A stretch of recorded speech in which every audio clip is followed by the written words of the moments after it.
Bismillahirrahmanirrahim. I am Muhammad Asif Ghuman. Today we will discuss very important topic of anti-test prepositions. Let's start. Dear students, तो हम preposition को सबसे पहले देखते हैं कि prepositions होती क्या हैं. तो हम definition को देखते हैं कि preposition को हम दो पार्ट्स में डिवाइड कर लें तो हमारे लिए समझना इजी हो जाएगा.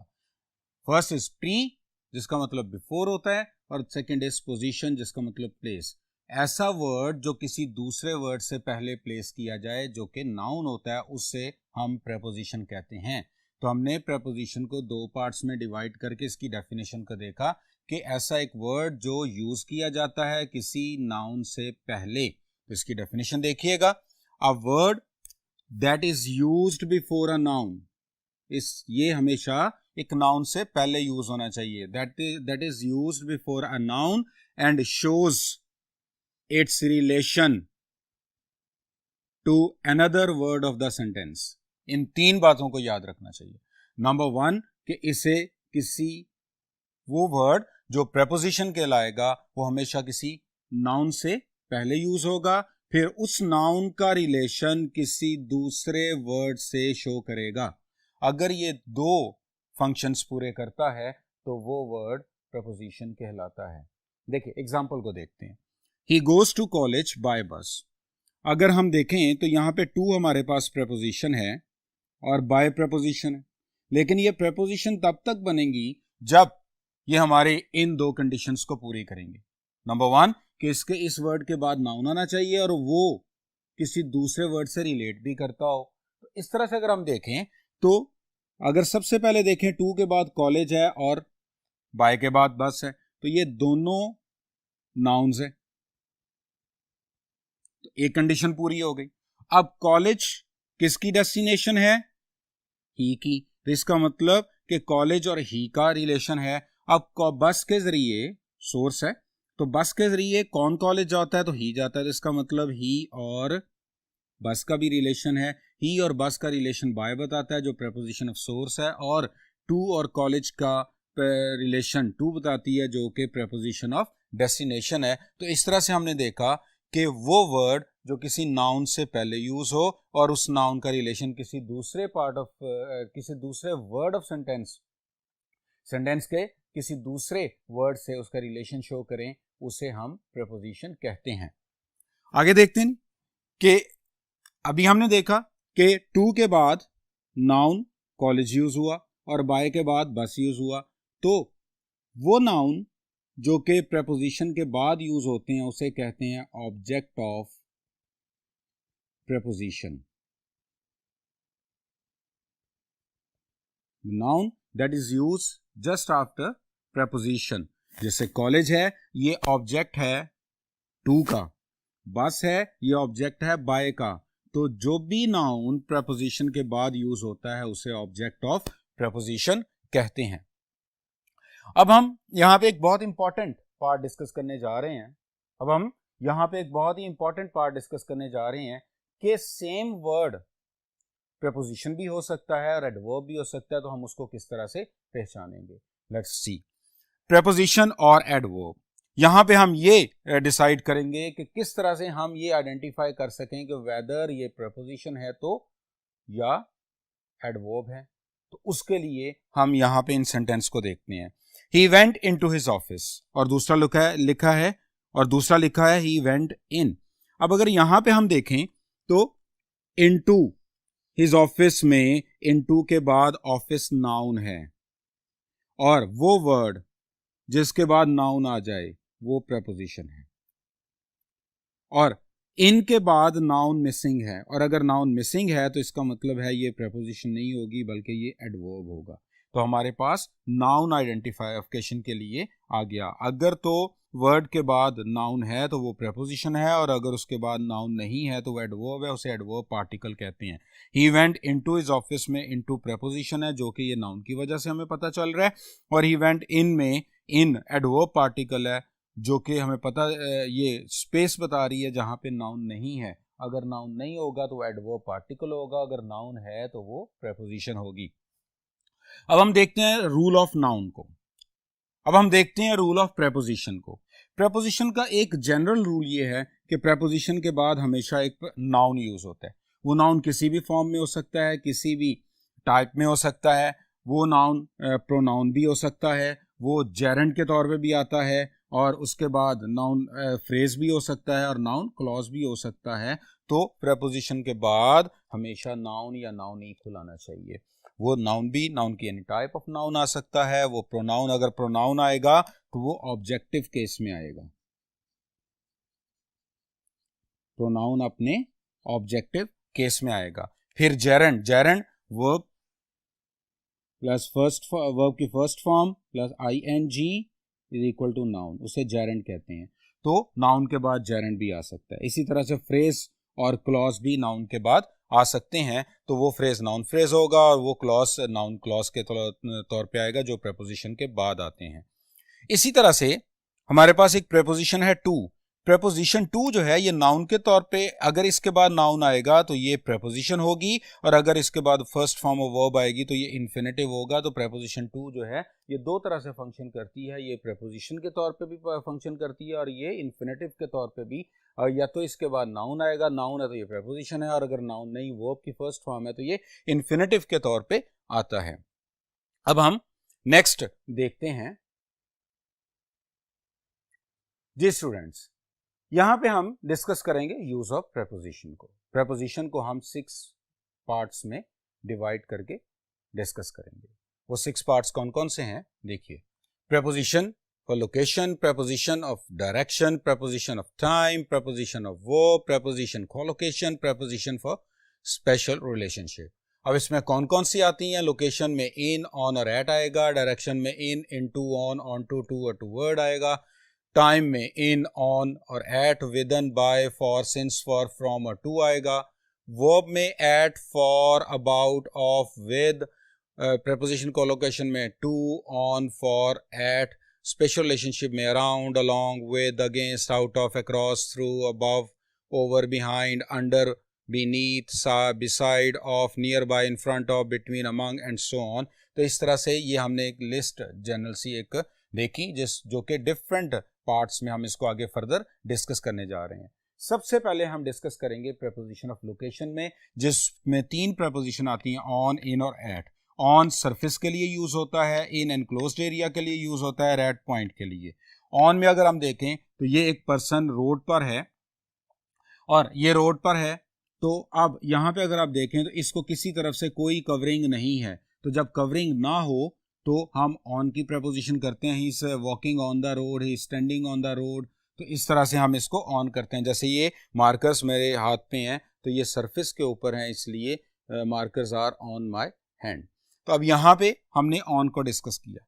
लेकिन अगर कोई कवरिंग आ जाए, चाहे वो कवरिंग फिजिकल हो, चाहे वो कवरिंग वर्चुअल हो, तो फिर हम इन यूज करते हैं। जैसे देखिए ये पर्सन एक बिल्डिंग में है और बिल्डिंग की कवरिंग मौजूद है, तो ये कवरिंग की वजह से he is in the building होगा, तो यहां पे इन की प्रेपोजिशन आएगी जब एनक्लोज्ड एरिया हो या कवरिंग हो। देन हम पॉइंट की तरफ डिस्कस करते हैं। पॉइंट में हम डिस्कस करेंगे एट को। एट उस वक्त यूज किया जाता है जब हमने बिगर एरिया में से कोई स्मॉलर फिक्स स्पेसिफिक एरिया को मेंशन करना हो या लोकेट करना हो। फर्स्ट करें ये एक रूम है और रूम का ये एक डोर है, डोर एक फिक्स पॉइंट पर होता है, तो जब भी हम कहेंगे he standing at the door, he is at the door में अगर हम देखेंगे तो फिर हम उस जो रूम है, रूम के अदर पार्ट्स को हम छोड़ देंगे और सिर्फ फोकस करेंगे डोर पे। जैसे हम कहेंगे ही इज एट द डोर, तो इट एट द डोर में ये रूम है और रूम के एरिया को हम इसको इग्नोर करेंगे और सिर्फ इस एक पॉइंट पर फोकस कर जाएंगे, तो इसको हम एट कहते हैं। तो जब भी हमने किसी लार्जर एरिया में से किसी एक स्पेसिफिक लोकेशन को पॉइंट आउट करना होता है तो हम एट यूज करते हैं। अब यहां पे हम एक इंपॉर्टेंट पॉइंट को डिस्कस करेंगे कि इन और एट का डिफरेंस। इन और एट में हम क्या करते हैं कि हम इनमें हम टाइप और लोकेशन ऑफ बिल्डिंग को डिस्कस करते हैं, जबकि एट में हम टाइप और लोकेशन ऑफ प्लेस को डिस्कस करते हैं। यानी कि हमने इन उस वक्त यूज करते हैं जब हमने लोकेशन और टाइप ऑफ बिल्डिंग को फोकस करना हो, और अगर हमने टाइप ऑफ प्लेस को फोकस करना है तो फिर एट यूज करेंगे। फॉर एग्जाम्पल अगर हम देखें she is at the library और she is in the library में डिफरेंस है। एट द लाइब्रेरी का मतलब है, लेट्स सपोज ये देखिए ये स्कूल है और स्कूल में इस पॉइंट पर लाइब्रेरी है, तो अगर हम कहें she is at the library तो हम स्कूल के तमाम अदर पार्ट्स को हम छोड़ देंगे और फोकस करेंगे सिर्फ एक लाइब्रेरी वाले इस बिल्डिंग पे, इस प्लेस पे, कि किस प्लेस पर मौजूद, हम फोकस करेंगे उस प्लेस पे। लेकिन she is in the library है तो फिर हम उस लाइब्रेरी की बिल्डिंग, तो इसका मतलब है वो इस बिल्डिंग के अंदर है, इसकी प्रेमिसेस के अंदर है, तो हम इसको इन कहेंगे। तो हमारा अगर फोकस बिल्डिंग पर होगा, टाइप ऑफ बिल्डिंग पर होगा, तो फिर हम इन की बात करेंगे, और अगर हमारा प्लेस और लोकेशन पे होगा तो फिर हम एट से उसको देखेंगे। जी नेक्स्ट हम मजीद आगे देखते हैं। जी नेक्स्ट हम देखते हैं जी प्रेपोजिशन ऑफ डायरेक्शन को। प्रेपोजिशन ऑफ डायरेक्शन में देखिए ऑन और ऑन टू, इन और into and toward. On और ऑन टू, ऑन को हम ऑलरेडी डिस्कस कर चुके हैं। आप देखें एक पर्सन है वो रोड पे जा रहे हैं, अब ये अगर यहाँ पे खड़ा है तो he is on the road, he is standing on the road. लेकिन अगर मूव कर रहा है, चल रहा है और चलते चलते वो गिर जाता है, सरफेस चेंज नहीं हो रही, सिर्फ उसकी डायरेक्शन है, तो he fell onto the ground, onto the. इसी तरह से लेट्स सपोज ये एक टेबल है और एक पर्सन यहाँ पे खड़ा है, यहाँ से he is standing on the floor, यहाँ से वो जंप करता है और यहाँ पे आ जाता है, यहाँ पे आ जाता है, तो he jump onto the table, एक सरफेस से दूसरे सरफेस की तरफ मूव किया, तो इसको हम कहेंगे। और जब ये यहाँ पे आ चुका है, अब यहाँ पे बेशक वो जंपिंग करे, he is on the table. तो इस तरह से जब एक सरफेस से किसी दूसरी सरफेस पे मूव किया जाए, मूव करके जाया जाए, तो उसको ऑन टू कहते हैं। इसीलिए ऑन टू को डायनामिक प्रपोजिशन भी कहते हैं और ऑन को स्टैटिक प्रपोजिशन भी कहते हैं। सेम इन और इन टू का डिफरेंस है, इन टू को डायनामिक भी कहते हैं और इन को स्टैटिक भी है। इन टू में हम एक सरफेस से मूव करके हम किसी इंटीरियर, किसी इनक्लोज्ड बॉडी के अंदर जाते हैं, मीडियम चेंज करते हैं। इसमें जैसे देखें अगर ये एक पर्सन यहाँ पे खड़ा है, यहाँ पे बैंक ऑफ रिवर पे है, तो ही स्टैंडिंग ऑन, यहाँ पे इसके ऊपर ऑन, लेकिन यहाँ से ये जंप करके इसके अंदर आ जाता है, तो अब ये देखें ये एनक्लोज्ड है, इसमें उसने मूव करके यहाँ पे दाखिल हुआ, तो यहाँ से यहाँ तक की पोजीशन जो होगी, ही जंप्ड इनटू द रिवर। और जब वो रिवर में आ चुका हुआ है, पानी के अंदर आ चुका हुआ है, तो अब यहाँ पे वो मजीद किसी इंटीरियर बॉडी के अंदर मूव नहीं कर रहा है, इसलिए वो यहाँ पे इन की प्रेपोजिशन ही लेगा, तो ही जंप्ड इनटू द रिवर। तो ऑन टू में एक सरफेस से हम दूसरे सरफेस की तरफ मूव करते हैं और इन टू में हम मूव करके किसी इंटीरियर बॉडी के अंदर दाखिल होते हैं। तो इस तरह से ये हमने इन और इन टू को देखा। फिर आ गया to and toward. To preposition of destination कहलाती और टू वर्ड डायरेक्शन। अब जैसे देखें अगर हमारा मकसद मूवमेंट जहां पे एंड होनी है, जिस जगह पे हमने फिजिकली जाके अपनी जर्नी खत्म कर देनी है, तो उसको टू से रिप्रेजेंट करेंगे। और अगर हमने सिर्फ और सिर्फ अपने मूवमेंट की डायरेक्शन की हमें सम्मत में मूव कर रहे हैं, अगर सिर्फ वो बताना मकसूद हो, तो हम टू वर्ड और टू वर्ड्स लगाते हैं। फॉर एग्जांपल अगर आप ये देखिए ये एक एयरप्लेन है, एयरप्लेन मूव कर रहा है, फ्लाई कर रहा है टूवर्ड माउंटेन, और उसने आना है इस एयरपोर्ट पे। अब एयरप्लेन की जो फ्लाई करने की डायरेक्शन वो माउंटेन है और उसकी जो फिजिकल डेस्टिनेशन है वो एयरपोर्ट है, तो हम कहेंगे the airplane is flying toward mountain, क्योंकि उसने माउंटेन उसकी डेस्टिनेशन नहीं है बल्कि उस सम्मत में मूव कर रहे हैं, तो इसलिए टूवर्ड आएगा। और अगर वो जहां पे उसने आना है तो टू एयरपोर्ट होगा, क्योंकि एयरपोर्ट पे आके उसने अपनी जर्नी का एंड करना है। तो अगर टू प्रेपोजिशन लगानी है तो उससे हमारा मकसद डेस्टिनेशन होगा। तो और टूवर्ड हमारा मकसद डेस्टिनेशन बताना नहीं होता बल्कि मूवमेंट और डायरेक्शन बताना मकसद होता है कि हम किस सम्मत में मूव कर रहे हैं। टूवर्ड स्कूल और टू स्कूल में फ़र्क ये है कि टू स्कूल का मतलब है हम स्कूल जा रहे हैं, हमारी जर्नी जो है वो एंड होगी स्कूल में। और टूवर्ड स्कूल का मतलब है कि जिस रास्ते से हम जा रहे हैं वो रास्ता, वो हमारी डायरेक्शन, जिस सम्मत में हम मूव कर रहे हैं वो स्कूल वाली सम्मत है लेकिन हम स्कूल नहीं जा रहे, तो टू और टू वर्ड में डेस्टिनेशन और डायरेक्शन का डिफरेंस होता है। अब नेक्स्ट देखते हैं जी कि हमारे पास प्रपोजिशन ऑफ टाइम आ गई। प्रपोजिशन ऑफ टाइम को हम दो पार्ट्स में डिवाइड करते हैं, वन पॉइंट टाइम और extended time. One point time में टाइम फिक्स होता है जबकि इसमें ड्यूरेशन आती है। फिक्स पॉइंट में पॉइंट टाइम में इन, ऑन और एट आएगा, जबकि एक्सटेंडेड टाइम में during, by, from, to, for, since और विद इन आता है। अब हम इनको अंडरस्टैंड करते हैं। सबसे पहले हम वन पॉइंट टाइम की तरफ आते हैं। वन पॉइंट टाइम में सबसे पहले हम देखेंगे एट को। एट जो है वो कहाँ पे यूज होता है? नाइट के लिए एट यूज किया जाता है, एट नाइट। क्लॉक टाइम के लिए एट यूज किया जाता है, एट 8 o'clock। और इवेंट्स के लिए जैसे ईद है, क्रिसमस है, इवेंट्स के नेम के साथ एट यूज किया जाता है, एट ईद। तो ये हम तीन चीजों के लिए हम एट यूज करते हैं, क्लॉक टाइम के लिए, इवेंट के लिए और नाइट के लिए। फिर हम देखते हैं जी ऑन को। ऑन दो चीजों के लिए यूज होता है, नंबर वन डेज के लिए और डेट्स के लिए। On Monday, on Monday, on 14th of August 1947। अब जैसे देखें 14th,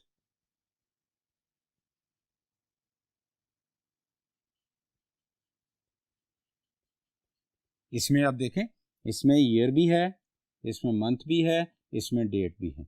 हमने सिर्फ ये देखना है कि डेट है या नहीं। अगर डेट है तो ऑन आएगा, तो अगर डेट आ जाए और डेज आ जाएं तो फिर हम ऑन यूज करेंगे। लेकिन अगर स्पेसिफिक नेम ऑफ डे आ जाए, फॉर एग्जांपल जैसे हमने यहां पे कहा कि इवेंट है ईद, तो यहां पे एट ईद, लेकिन अगर ईद डे आ जाए तो फिर ऑन ईद डे। लेकिन अगर अकेला ईद का इवेंट का नेम लिखना है तो एट ईद, लेकिन अगर उसके साथ डे कर दिया ऑन द फॉलोइंग डे।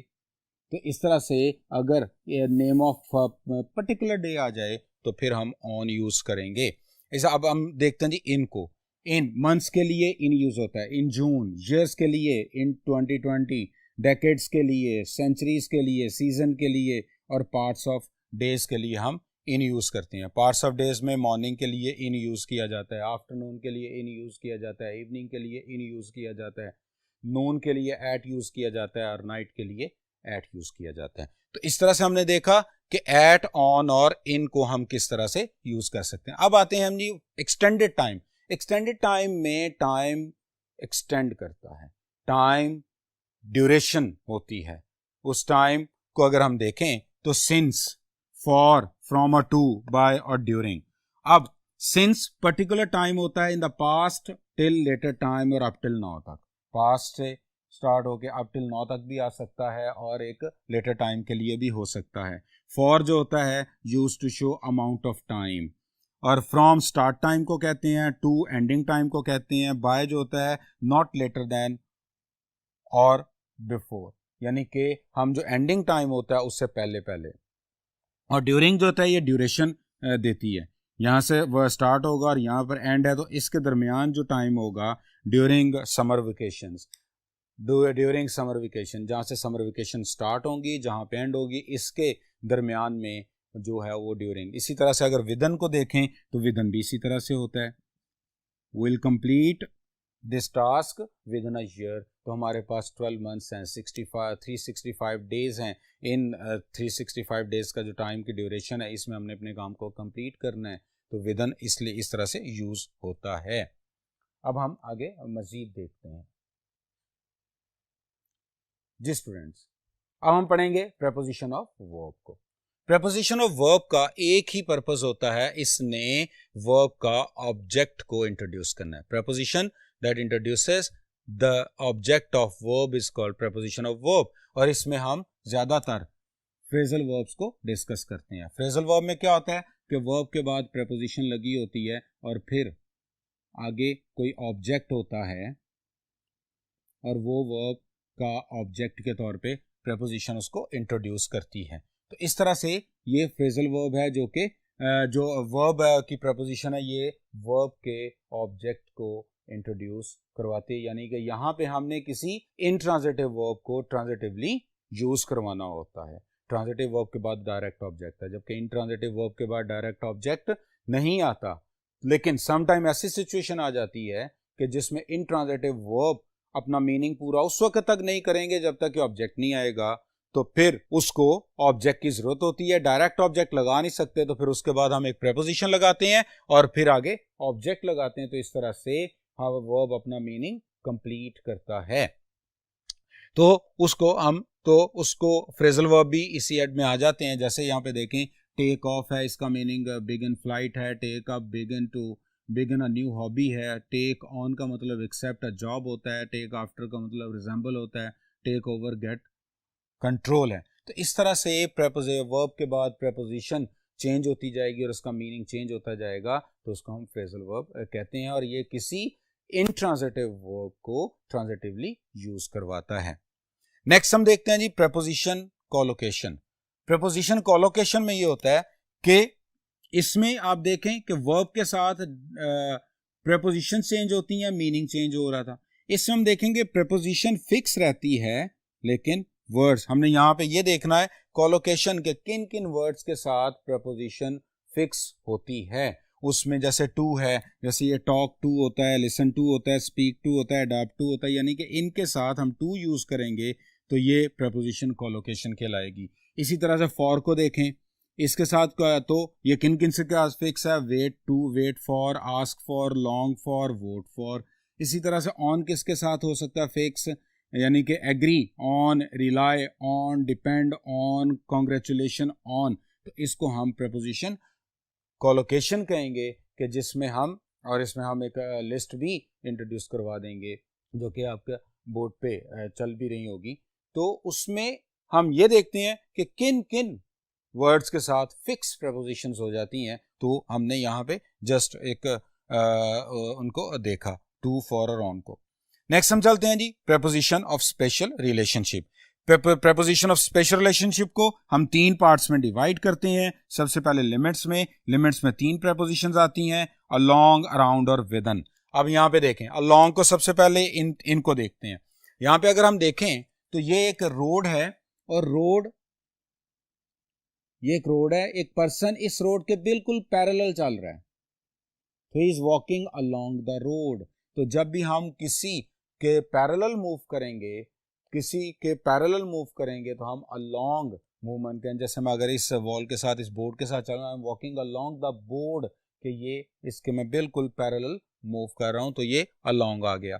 लेकिन अगर हम अब दूसरा अराउंड और विदन, अराउंड में लेट्स सपोज ये एक सर्कल है और एक ये बॉल है। अब बॉल इस सर्कल के गिर्द जो सर्कुलर मूवमेंट में इसके साथ साथ इसकी पेरिफेरी के साथ साथ मूव कर रहा है, तो इसको हम कहेंगे ball is moving around the circle, यानी कि इसमें सर्कुलर मूवमेंट होगी। और अगर हम कहें कि fill within the box, within the circle, fill within the circle, तो ये सर्कल के अंदर, इस बाउंड्री के अंदर अंदर कहीं पे भी आप फिलिंग करेंगे तो ये विदिन आ जाएगा। तो इसका मतलब क्या हुआ कि अगर हम किसी सरफेस के पैरेलल चलेंगे तो अलोंग होगा, अगर उसके सर्कुलर मूवमेंट चलेंगी, देखें ये भी मूव कर रहा है, ये भी मूव कर रहा है, लेकिन इसमें सरफेस के बिल्कुल पैरेलल जा रहा है, लेकिन इसमें हम इस की पेरिफेरी के साथ साथ सर्कुलर मूव कर रहे हैं, तो इसके लिए अराउंड आएगा और इसके अंदर अंदर जितना भी होगा वो विदिन में आ जाएगा। तो ये हमने पढ़ा लिमिट्स। इसमें लिमिट ये वाली बाउंड्री थी जिसके अलोंग है, इसकी लिमिट आउटर साइड बाउंड्री के साथ साथ, और इसकी limit inside of the boundary है कि जिसके अंदर विदिन रहेगा। तो इस तरह से हमने लिमिट्स को देखा। अब हम देखेंगे रिलेटिव मूवमेंट को। रिलेटिव मूवमेंट में अक्रॉस, थ्रू, अगेंस्ट और फ्रॉम आएगा। अक्रॉस को सबसे पहले हम देखते हैं कि ये पर्सन इसके, हमने यहाँ पे देखा पैरेलल जा रहा है तो ये अलोंग आना चाहिए था, लेकिन ये यहाँ से क्या करता है, यहाँ से ये इसकी सरफेस से इस बाउंड्री से एंटर होता है और सरफेस से जाके इस बाउंड्री के बाहर चला जाता है। तो जब हम किसी सरफेस के ऊपर से मूव करके दूसरी तरफ बाउंड्री के जाते हैं तो this is across, across the road, across the road. अब यहाँ पे देखें, अगर ये सरफेस है, ये अगर कोई है तो यहाँ से ये इस बाउंड्री से एंटर हुआ, इसके ऊपर से चल के दूसरी तरफ अगर निकलता है तो दिस इज अक्रॉस, सरफेस के बिल्कुल ऊपर से। लेकिन अगर ये एक पाइपलाइन है, पाइप है, और एक पर्सन यहां से एंटर होता है और इस एनक्लोज्ड बॉडी के इधर से बाहर निकल जाता है, दिस इज थ्रू। तो थ्रू होता है किसी एनक्लोज, चाहे वो एनक्लोजर वर्चुअल हो या फिजिकल हो, उसके अंदर से दूसरी साइड, एक बाउंड्री से दाखिल हो, दूसरी से हम बाहर निकल जाएं, तो फिर उसके लिए थ्रू होता है। तो यही फर्क ऑन और इन का है। ऑन सरफेस है, इन एनक्लोजर का है, एनक्लोज्ड बॉडी का है। तो अगर हम किसी सरफेस की एक तरफ से दाखिल होंगे और दूसरी तरफ से निकल जाएंगे सरफेस पे तो क्रॉस होगा। अगर किसी एनक्लोज्ड एरिया जैसे ये एक पाइप है इसके अंदर से दाखिल हो इधर से बाहर निकल आए तो फिर ये क्या होगा, दिस इज थ्रू। तो थ्रू में हम एनक्लोज्ड अंदर एनक्लोज्ड एरिया लेते हैं। देन हमारे पास ही ये अगेंस्ट और फ्रॉम आ गया। अब अगेंस्ट को देखते हैं। सबसे पहले ये एक पर्सन है। सबसे पहले याद रखिएगा अगेंस्ट में दो ऑपोजिट फोर्सेस एक्ट करती हैं, यानी कि एक फोर्स यहाँ पे एक फोर्स यहाँ पे। जब ये तो ये अगेंस्ट होगा। एक पर्सन है ये इस दरख्त के तने के साथ स्टेम के साथ टेक लगा के तो ये इस तरफ को फोर्स है बैकवर्ड फोर्स लगाएगा, स्टेम इसको फ्रंटवर्ड फोर्स है। दोनों तरफ से जब ये फिजिकल फोर्सेस लगेंगी अपोजिट है तो ये अगेंस्ट आएगा। जैसे अगर मैं इस बोर्ड के साथ इस तरह से टेक लगा के खड़ा हो जाता हूं तो I am leaning against the wall board. तो चूंकि मेरी बॉडी बैकवर्ड फोर्स से रही है और ये फ्रंटवर्ड फोर्स है, जब दोनों फोर्सेस आपस में अपोजिट फोर्सेस आपस में आमने सामने हो तो ये अगेंस्ट है, फाइटिंग अगेंस्ट आर एनिमीज हैं। और अगर कोई एक बहुत तेज स्ट्रॉम आ रहा है और हम उसके अगेंस्ट वर्क कर रहे हैं, वो स्ट्रगलिंग अगेंस्ट द स्ट्रॉम, क्योंकि एक तरह से वो फोर्स लगा रहा है एक तरह से हम फोर्स लगा रहे हैं, तो उस तरह से अगेंस्ट आएगा। इस तरह से फ्रॉम और आउट ऑफ होगा। अब यहाँ पे अगर आप देखें तो ये एक पर्सन लेट्स सपोज इस रूम के अंदर है और यहाँ हट के और यहाँ से निकल के यहाँ पे आगे बाहर आ जाता है, तो हम इस और इस जगह के जो रिलेटिव उसकी मूवमेंट है उसको हम he came out of this house और he came from his house. तो दोनों तरह से हम इसको देख सकते हैं। तो ये यहाँ पे हमने अगेंस्ट को पढ़ लिया, फ्रॉम को पढ़ लिया, क्रॉस और थ्रू को पढ़ लिया। अब आ जाए जी थर्ड पे, दैट इज रिलेटिव पोजीशन। अब हमने एक रिलेटिव जो ऐसी पोजीशन जो दो चीजों के दरमियान रिलेट करे, एक पर्सन है दूसरा पर्सन है, इन दोनों के पोजीशन के लिहाज से इनकी प्रपोजिशन कौन कौन सी आएगी तो हम उनको देखते हैं। सबसे अबव है over, under, beneath, of, before, between, among, besides, near by and so on. तो हम यहाँ पे देखते हैं। नहीं, सबसे पहले हम अबव एंड ओवर को देखते हैं। ये एक आसमान पे ये एक प्लेन फ्लाई कर रहा है और प्लेन के ऊपर ये बिल्कुल उसके ऊपर वर्टिकल हाइट पे है, वर्टिकल हाइट पे एक क्लाउड है। तो यहाँ पे जो वर्टिकल हाइट पे होता है this is over, this is over. और अगर ये पर्सन खड़ा है और जो ये है तो हाइट पे ही लेकिन ये उसके बिल्कुल सर के ऊपर नहीं है बल्कि वो एंगुलर हाइट पे है, तो दिस इज अबव। तो अगर बिल्कुल सर के ऊपर हो इसे हम ओवर कहते हैं, और अगर कोई एंगुलर हो तो अबव। इसलिए फ्लाई ओवर कहते हैं क्योंकि हमारे सर के ऊपर से गुजर के जाता है, तो इसीलिए ये ओवर एंड अबव आ गया। अगर हम ये देखें, ये दो पर्सन हैं, ये बिल्कुल जो साथ साथ खड़े हैं, इनका फेस दोनों तरफ है, तो ये बिसाइड्स होगा, ये बिसाइड्स होगा। बिसाइड्स उसको कहता जाता है जब बिल्कुल राइट और लेफ्ट पे कोई चीज़ आ जाए तो ये बिसाइड्स होगा, बिसाइड्स। तो बिसाइड होगा, बिसाइड उस वक्त आता है जब कोई चीज़ राइट और लेफ्ट पे आपके बिल्कुल दोनों साइड पे खड़ी हो, तो उस टाइम उसे बिसाइड कहते हैं। जैसे ये दोनों पर्सन हैं, ये दोनों साथ साथ खड़े हैं, तो इस कंडीशन में हम इसको बिसाइड लेंगे। लेकिन अगर ये पर्सन इस तरफ मूव कर रहा है और ये पर्सन इस तरफ मूव कर रहा है तो दो हम प्रपोजिशन लेंगे। ये पर्सन फर्ज करें इसको हम ए कहते हैं, इसको हम बी कहते हैं, तो B is ahead of A, ahead of आ जाएगा, और ए इज बिहाइंड, प्लेस के लिहाज से वो पीछे है तो बिहाइंड आएगा। यही डिफरेंस है बिहाइंड और आफ्टर का। आफ्टर टाइम की प्रपोजिशन है, बिहाइंड प्लेस की है। तो ये चूंकि इसके पीछे खड़ा है और इसकी डायरेक्शन भी इधर है, इसकी भी इधर है, तो ये बिहाइंड। अगर ये इसकी डायरेक्शन, इसका फेस भी और इन दोनों का फेस आमने सामने है, तो ये आ जाएगा इन front of, in front of. जब फेस टू फेस होगा इन फ्रंट ऑफ। इसी तरह से अगर एक बॉल में यहां पे प्लेस कर देता हूं तो ये दो के दरमियान आएगी तो वो बिटवीन होगी, और अगर ये तीन के दरमियान आएगा तो दो से ज्यादा के दरमियान आएगा तो अमंग आएगा। इसी तरह से अगर हम एक और देखें, अगर ये पर्सन यहाँ पे ये पर्सन है, ये अपने इस पोजीशन से इनसे दूर हटता है, पहले इनकी तरफ जाएगा लेकिन इनसे दूर हटता है, तो जो बंदा अपने ओरिजिन से दूर हट रहा हो वो ऑफ हो जाएगा। ऑफ हमेशा अपने ओरिजिन से दूर जाने को कहते हैं। सी ऑफ, आपके पास पर्सन था वो आप उसको अपने से दूर भेज रहे हैं, सी ऑफ। स्विच ऑफ, उसके ओरिजिन से उसको डिस्कनेक्ट कर रहे हैं। अगर कोई कैप है सर पे पहनी है तो पुट ऑफ, तो इसका मतलब है कि आपने सर से उसको उतार दिया, उसके ओरिजिन से आपने उसको दूर कर दिया। तो अवे, रिमूव के फॉर्म मीनिंग में हम ऑफ को यूज करते हैं। तो इसी तरह से हमने जो प्रेपोजिशन ऑफ स्पेशल रिलेशनशिप को यहाँ पे डिस्कस किया। नेक्स्ट हम चलते हैं जी, हम इडियोमेटिक एक्सप्रेशंस पर सडन के कुछ ऐसे इडियोमेटिक एक्सप्रेशंस होते हैं जिनको हम अपने टेस्ट में यूज करेंगे। जैसे कि एग्री है, एग्री के साथ विद, एग्री विद उस वक्त होता है जब पर्सन हो तो एग्री विद यूज करेंगे, पॉलिसी हो तो एग्री विद यूज करेंगे, ऑन उस वक्त यूज करेंगे जब एग्री ऑन प्राइस होता है, एग्री टू प्रपोजल होता है, एग्री इन प्रिंसिपल होता है। आर्ग्यू को देखें, आर्ग्यू विद अ पर्सन होगा, आर्ग्यू अबाउट मैटर होगा, आर्ग्यू अगेंस्ट या फॉर प्रोपोजिशन होगा। ग्रेटफुल टू उस वक्त यूज करेंगे जब आगे पर्सन होगा, हम किसी पर्सन के मशकूर होंगे तो ग्रेटफुल टू यूज करेंगे, और अगर कोई बेनिफिट जो उसने हमें बेनिफिट दिया उस बेनिफिट के लिए किसी का शुक्रिया अदा करेंगे तो ग्रेटफुल फॉर होगा।